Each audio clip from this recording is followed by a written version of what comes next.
Right sir. ఇప్పుడు గత 2, 3 రోజుల నుంచి ఇందాక మేడంతో అన్నట్టు వైసీపీ ప్రధానంగా దీన్ని ప్రజల్లోకి తీసుకెళ్లేందుకు ట్రై చేస్తుంది. ఈరోజు ఏంటంటే ఈవీఎంలో గుట్టు వీడింది, గెలుపు గుట్టు బయటకొచ్చింది అని చెప్పి ప్రధానంగా కొన్ని వార్తలు కూడా ప్రచురించడం జరుగుతోంది. అసలు కొన్ని అనుమానాలను కూడా వాళ్ళు దీంట్లో లేవనెత్తుతున్నారు. ఆ పోలింగ్ జరిగిన రోజు తొలి ఫలితానికి, తుది ఫలితానికి తేడా ఉందని, బ్యాటరీ ఛార్జింగ్ విషయంలో కావచ్చు, ఇలా చాలా రకాలుగా వాళ్ళు కొన్ని ప్రశ్నలు లేవనెత్తుతూ ఉన్నారు. అసలు వాళ్ళు ఆరోపిస్తున్నట్టు నిజంగానే ఈవీఎంలో ట్యాంపరింగ్ జరిగే అవకాశం అసలు ఉంటుందంటారా? మీ ఉద్దేశం ఏంటి? ఈవీఎంలు ట్యాంపరింగ్ చేయటం అనే అంశం మీద ఇప్పటికే ఎలక్షన్ కమిషన్ ఒక 1,00,000 సార్లు క్లారిఫికేషన్లు ఇచ్చింది. కేసు సుప్రీంకోర్టు దాకా వెళ్ళింది. సుప్రీంకోర్టు దాకా వెళ్ళినప్పుడు చాలా సందర్భాల్లో సుప్రీంకోర్టు దగ్గర డెమాన్స్ట్రేషన్ చేశారు, ఇచ్చారు. ఏ విధంగానూ ఈవీఎం మెషిన్లని ట్యాంపర్ చేయడానికి వీల్లేదు. EVM machine is not like A cell phone or computer. అందులో చిప్ బేస్డ్ కాదు అవి. చిప్ ఉంటే మీరు శాటిలైట్ ద్వారానో దేని ద్వారానో దాన్ని ట్యాంపర్ చేయొచ్చు. అది కాదు. అట్లా రకరకాలుగా టెక్నికల్గా కూడా ఎలక్షన్ కమిషన్ ఆఫ్ ఇండియా వాళ్ళు ఈవీఎం మెషిన్ని ట్యాంపర్ చేయటం సాధ్యం కాదు, ప్రోగ్రామ్ చేయటం అంతకన్నా సాధ్యం కాదు అని చెప్పి వాళ్ళు ఇప్పటికే 1,00,000 సార్లు ప్రూవ్ చేసి చూపించారు టెక్నికల్గా. వాళ్ళు ఒక సందర్భంలో అయితే సుప్రీంకోర్టు దగ్గర కేసు ఉన్న సందర్భంలో అయితే ఈవీఎంని ట్యాంపర్ చేస్తే మేము ఇదిగో ₹1,00,00,000 బహుమతి ఇస్తామని కూడా ప్రకటించారు. ఎవరన్నా వచ్చి ట్యాంపర్ చేసి చూపించండి అని. ఇక్కడ అంటే ఈ వైఎస్ఆర్ కాంగ్రెస్ పార్టీ ఏం చేస్తుందనేది అది పెద్ద లెక్కలోకి తీసుకోవాల్సిన పని లేదు. వీళ్ళకి టెక్నికల్గా తెలియదు.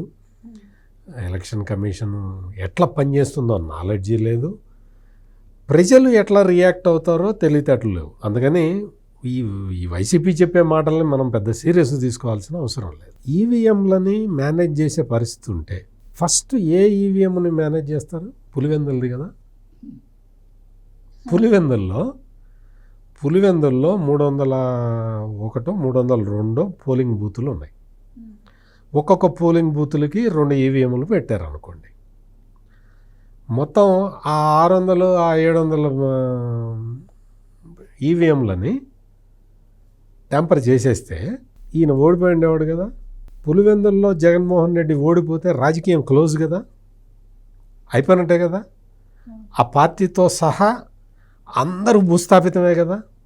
11 కాదు, నీకు ఎన్ని సీట్లు వచ్చినా ప్రయోజనం ఉండదు కదా. జగన్మోహన్ రెడ్డి స్వయంగా పులివెందుల్లో ఓడిపోయాడు అని ఆ ఒక్క రిజల్ట్ బయటకు వచ్చేస్తే ఆ పార్టీ ఉండదు కదా. మరి అది చేయకుండా మిగిలిన నియోజకవర్గాల్లో చేస్తారా? ఆలోచించాలి కదా. వాళ్ళందరూ పాపం వాళ్ళందరికీ కూడా జగన్మోహన్ రెడ్డి ప్రెషర్ తీసుకురావడం వల్ల, ఒత్తిడి తీసుకురావడం వల్ల వాళ్ళు వెళ్ళిపోయి ఎలక్షన్ కమిషన్ దగ్గరికి వెళ్ళి ముఖం అదో వికారంగా పెట్టుకొని వాళ్ళు ఏదో సీరియస్గా మళ్ళీ ఆ ఫోటో జగన్మోహన్ రెడ్డి చూస్తాడు కదా, ఏదా నవ్వుతూ ఇస్తావా అంటాడేమోనని, నవ్వుతూ రిప్రజెంటేషన్ ఇస్తావా అని జగన్మోహన్ రెడ్డి అడుగుతాడేమోనని ఒక అరగంట ముందు ఆముదం దాగెళ్ళి ఆ ముఖంతో ఎలక్షన్ కమిషన్కి రిప్రజెంటేషన్ ఇచ్చిన బ్యాచ్ ఇదంతా. వాళ్ళకి ఏం తెలుసు? మొత్తం ఒక్క పులివెందుల్లో 700 బాక్సుల్ని కనుక ఆ ఈవీఎంలను కనుక ట్యాంపర్ చేసేసినట్టయితే జగన్మోహన్ రెడ్డి అసలు ఇంక ఇంట్లోంచి బయటకు కూడా వచ్చేవాడు కాదు. అసలు అయిపోయేది కదా, చాప్టర్ క్లోజ్. ఇంకా మరి ఆ పని చేయకుండా మిగిలిన చోట్ల చేస్తారా? నువ్వు ఈవీఎంలు ఒక్కసారి ఈవీఎంలు ట్యాంపర్ అవుతాయో లేవో ఒక్కసారి జగన్మోహన్ రెడ్డి పిన్నెల్లి రామకృష్ణారెడ్డి కలిసినప్పుడు మాట్లాడమను. పిన్నెల్లి రామకృష్ణారెడ్డికి ఈవీఎం మిషన్ని ఏం చేయాలో అర్థం కాల. అందరూ వచ్చారు, సైకిల్కి గుద్దుతున్నారు. అందరు ప్రతి వాళ్ళు వస్తున్నారు, సైకిల్కి గుద్దుతున్నారు.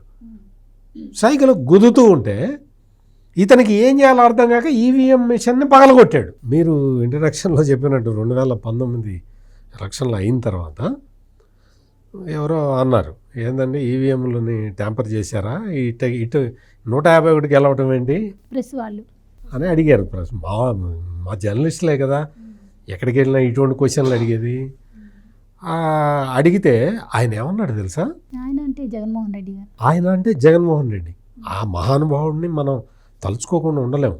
ఎందుకంటే ఆంధ్ర రాష్ట్రాన్ని అగ్నిగుండం చేసిన వ్యక్తిని స్మరించుకోకుండా ఎట్లుంటాం? అందుకని ఈ జగన్మోహన్ రెడ్డిని ప్రతి అనుక్షణం ఆంధ్ర రాష్ట్ర ప్రజలు తలుచుకోవాల్సిన అవసరం ఉన్నది. ఈయన ఏం చెప్పాడంటే, ఏంటండి మనం ఈవీఎం మీద మనం నొక్కినప్పుడు అక్కడే వీవీప్యాట్ అని ఉంటుందండి పక్కనే. మనం నొక్కిన తర్వాత ఏ గుర్తుకు నొక్కామో అక్కడ కనపడుతుందండి వీవీప్యాట్ స్లిప్లో. అది అట్ట ఉండి ఒక నిమిషం మనం ఇట్లా చూసిన దాకా ఉంటుంది, ఆ తర్వాత కింద పడిపోతుంది. అప్పుడు మళ్ళీ ఇంకొకళ్ళు ఓటేయటానికి అవకాశం ఉంటుంది. అంటే ఈవీఎం మిషన్ అంత పకడ్బందీ. ఇవన్నీ జగన్మోహన్ రెడ్డి చెప్పినవే. అందుకే వాయిస్ వేసి డెమో పెట్టేసి ఒక వీడియో రిలీజ్ చేయండి. ఇవన్నీ కూడా మొత్తం జగన్మోహన్ రెడ్డి చెప్పినవే. 2019 ఎలక్షన్ టైంలో ఇవన్నీ ఈ ప్రాసెస్ అంతా అప్పుడు తెలుసుకున్నట్టున్నాడు, ఇప్పుడు మర్చిపోయాడు. లేదు, ఎలక్షన్స్ అయిపోగానే ఈవీఎంలో ట్యాంపర్ చేశారని చెప్పి వైసీపీ వాళ్ళు ప్రచారం చేసినప్పుడు కూడా జగన్మోహన్ రెడ్డి గారు చెప్పినటువంటి ఈ మాటలు ఏవైతే ఉన్నాయో అప్పుడు బాగా ట్రోలింగ్ కూడా జరిగింది కదా దీని మీద. అప్పుడు చెప్పాడు. మరి ఇప్పుడు జగన్మోహన్ రెడ్డి 2024 అసెంబ్లీ ఎన్నికల్లో వీవీప్యాట్ లేదా? వీవీప్యాట్ మిషన్ పక్కన కనపడలేదా? నువ్వు వచ్చావు కదా, నువ్వు పులివెందుల్లో ఎక్కడో ఓటేసావు కదా, నువ్వు గుద్దింది అంటే నువ్వు ఫ్యాన్కే ఓటేసుకున్నావా? నువ్వు దేనికి వేసావు? నువ్వు దేనికి గుద్దితే దానికి పడదా లేదా? నువ్వు దేనికి వేస్తే దానికి పడకపోతే ఆ రోజునే నువ్వు అప్పటికి ఇంకా నువ్వు ముఖ్యమంత్రివే కదా, నేను ఫ్యాన్ గుద్దితే సైకిల్కి పడ్డది అని నువ్వు కంప్లైంట్ చేసావా?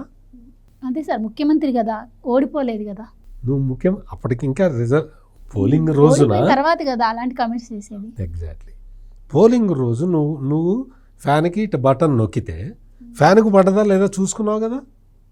మరి ఇప్పుడు వచ్చి ఈవీఎంలు మేనేజ్ చేశారని చెప్తావేంటి? ఇక్కడ ఏంటి అంటే మనం జగన్మోహన్ రెడ్డికి ఒక లాజిక్ అనేది ఉండదు. ఇందాక కనకదుర్గ గారు చెప్పినట్టు ఈ కేసులు ఇవన్నీ గోలంతా రోజు ఒకరిని అరెస్ట్ చేస్తున్నారు. అరెస్ట్ చేసినోడు బయటికి రాలేకపోతున్నాడు, ఇంకా వాడిని మేనేజ్ చేసి వీడిని మేనేజ్ చేసి తిప్పలు పడాల్సి వస్తున్నది.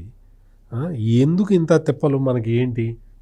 ఓ పని చేద్దాం, ఈ టాపిక్ మొత్తాన్ని డైవర్ట్ చేసేద్దాం అన్న ఉద్దేశంలో అక్కడికి వెళ్ళిపోయి వీళ్ళందరికీ ఆనందమైన మొహాలన్నీ కూర్చోబెట్టి వరుసగా నిలబెట్టి ఇచ్చిరా పోండి అని ఏమి ఇచ్చేస్తారు? వాళ్ళకి తెలీదా?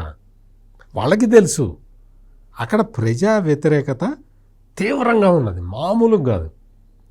మీకెట తెలుసండి అని మీరు అడగచ్చు.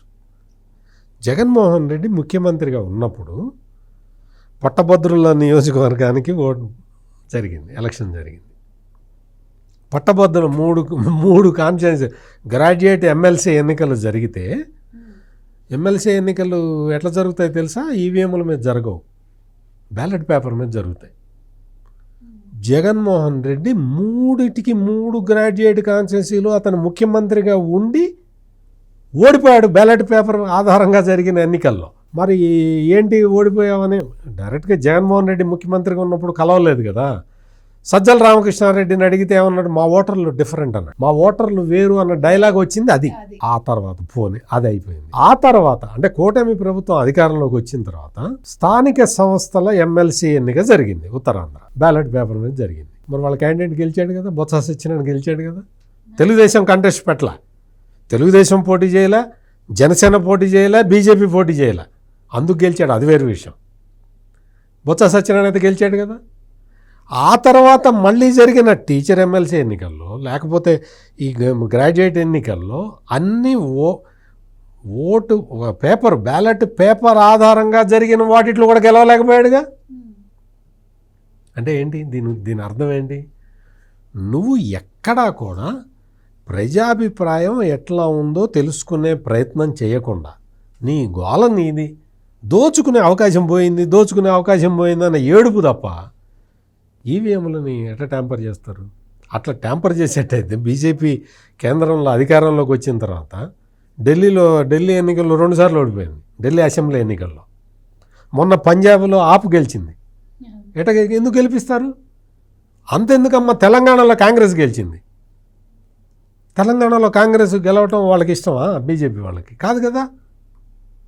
అందుకని అసలు అంతేకాకుండా లోక్సభ ఎన్నికల్లో దాదాపు 100 సీట్లు మోడీకి తగ్గినాయి. మరి ఆయన ఎలక్షన్లో ఆయన ట్యాంపర్ చేసుకోడా? ఒక్క జగన్మోహన్ రెడ్డి మీద కాన్సన్ట్రేట్ చేసి చేస్తాడా? ఈ పిచ్చివాగుడు ఇవన్నీ చేసుకుంటూ పిచ్చి ఎలిగేషన్లు చేసుకుంటూ దానికోసం ఛార్జీలు దండగా.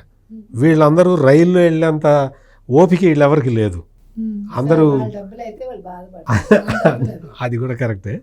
వీళ్ళందరూ ఫ్లైట్లో పోవటం, అక్కడ ఉండటం, మళ్ళీ ఒక్కొక్కడు స్టార్ హోటల్లో ఉండాలి. ఈ ఖర్చులు దండగ తప్ప ఎవరికన్నా దీని మీద ఇంట్రెస్ట్ ఉందా? వాళ్ళకే ఇంట్రెస్ట్ లేదు.